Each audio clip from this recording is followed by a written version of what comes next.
When I'm coming to direct plays, I'm always interested in stories that really resonate with the world that we're living in now. I don't think there's any point in telling stories on our stages that don't have something to say about our current world.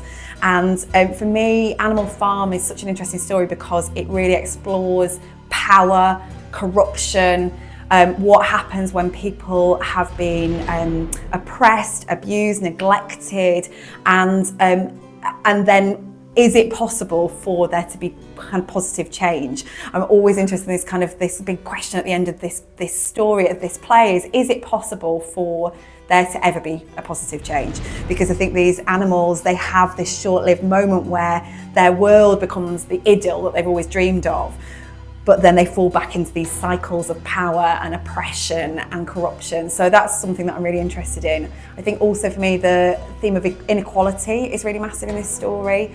And I think that's particularly present in this adaptation of Animal Farm, that some people are born into places or into bodies or circumstances which mean that they have less equality than other people, less opportunity than other people.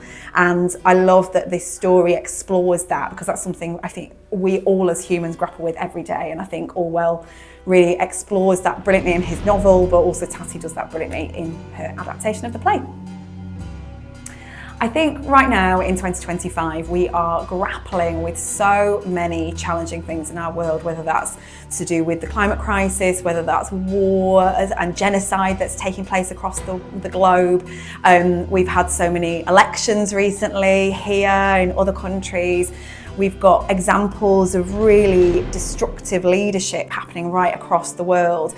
And I think what's so brilliant about what Orwell did is he kind of took all of those things that he was experiencing 80 years ago, and sadly we're still experiencing all of those, and he found this incredibly simple and therefore absolutely genius way to explore all of those things. So by having this group of animals on a farm, it means we can, as a contemporary audience, whenever we're reading this book, whether it's back when it was published in 1945 or now, is we can look into that world and see aspects of what we're dealing with. And that might be about our own daily lives. Maybe we're struggling with the lack of finances, or not being able to afford to buy a house, or whether that's we're living in a war zone. But actually we can read so many aspects of the contemporary world into the story and take from it what we want to take from it.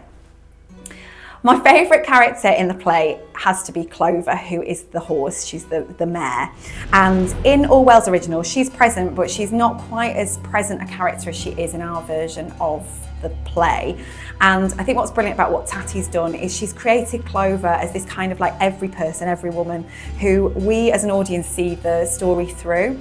And so she is brilliantly committed to the new regime, this new ideal of the animal farm, the commandments, and living as well as she can to achieve all of that.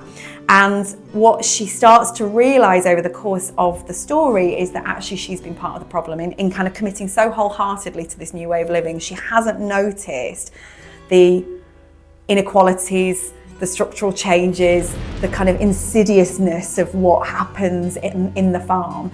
And so I love that journey of her character. I think she's who we see the play through. So yeah, if I had to choose a favourite character, it would be Clover.